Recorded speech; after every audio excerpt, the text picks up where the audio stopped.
रियासत तेलंगाना में असेंबली इंतखाबात मुकम्मिल हुए हैं, जिसके बाद एग्जिट पोल्स पर बातें हो रही हैं और बतारीख 3 दिसंबर को नताइज मंजर आम पर होंगे। तेलंगाना इलेक्शंस के सिलसिले में कर्नाटका कांग्रेस के लीडर व हैदराबाद के ऑब्जर्वर वाई सईद अहमद ने कहा कि तेलंगाना में कांग्रेस की लहर है, वही कामयाब होगी और हुकूमत तश्कील करेगी। सईद अहमद ने मजीद कहा कि इलेक्शन के दौरान असदुद्दीन ओवैसी की क़ियादत वाली ऑल इंडिया मजलिस इत्तेहादुल मुस्लिमीन की जानिब से गुंडागर्दी की जा रही है और कांग्रेस के कैंडिडेट्स पर हमले किए गए हैं।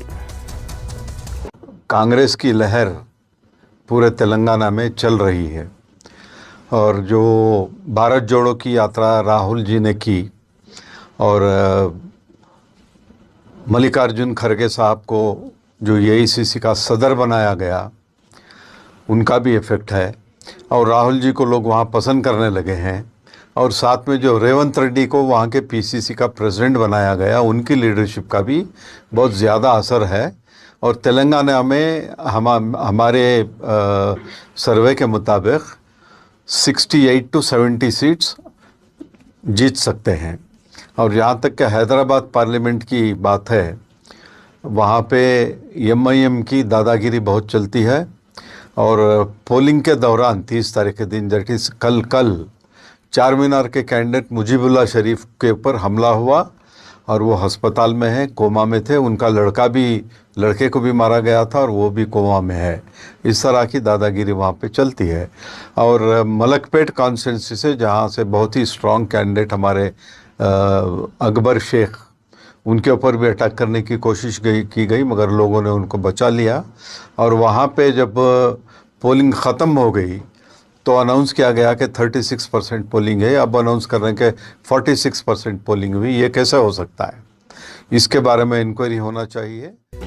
कांग्रेस के गुंडागर्दी के इल्ज़ामात के रद्द-ए-अमल में एआईएमआईएम के बेंगलुरु के लीडर मजहर शरीफ ने कहा कि इस तरह के इल्ज़ाम से कांग्रेस अपनी कमज़ोरी का इजहार कर रही है।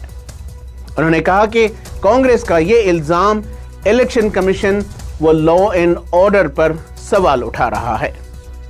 तो जिस तरह मुकम्मल हो चुके हैं इलेक्शंस, अभी एग्जिट पोल्स आ रहे हैं, किसी को अपर एज दिखा रहा है, किसी को लोअर एज दिखा रहा है, लेकिन उसका तो फैसला 3 तारीख को हो जाएगा।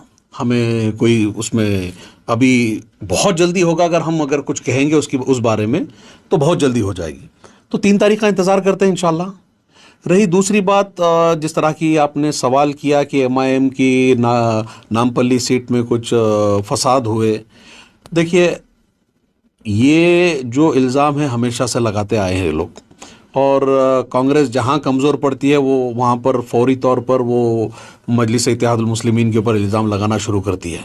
तो वो इल्ज़ाम हम पे नहीं है साहब, वो इल्ज़ाम मैं समझता हूं कि इलेक्शन कमीशन के ऊपर है, क्योंकि इलेक्शन कमीशन अपनी पूरी लॉ एंड ऑर्डर को मद्दे रखते हुए किया है। अब जहां पे जो भी फसादात हुए हैं वहां पे इलेक्शन कमीशन ने एक्शन लिया है, वो एमआईएम के लीडर्स हो या कांग्रेस के हो या बीआरएस के हो या बीजेपी के हो, जहां पर भी फसाद हुए हैं वहां पर इलेक्शन कमीशन ने एक्शन लिया है। जिन्होंने फसाद किया उनके ऊपर केसेस बुक हुए हैं। गुंडागर्दी में मुलविस है एमआईएम, ऐसा कहना है कांग्रेस का। माने वहाँ पे इंडियन कानून नहीं चल रहा है। इसका मतलब अगर कांग्रेस ये कह रही है कि एमआईएम गुंडागर्दी पे है तो वहाँ पे हिंदुस्तान का कानून लागू नहीं है। उनका कहने का मतलब ये है, अगर एमआईएम गुंडागर्दी करेगी तो कानून क्यों है साहब? तो सवाल जवाब वही है साहब। तो गुंडागर्दी हम क्या, हम इलेक्शन हैदराबाद शहर में लड़ रहे थे, हम अफ्रीका के जंगल में नहीं लड़ रहे थे। तो जो भी है कानून देखेगा। अगर हमारी गलती है तो उस पर केसेस बुक हुए हैं, उसके ऊपर फैसले होंगे।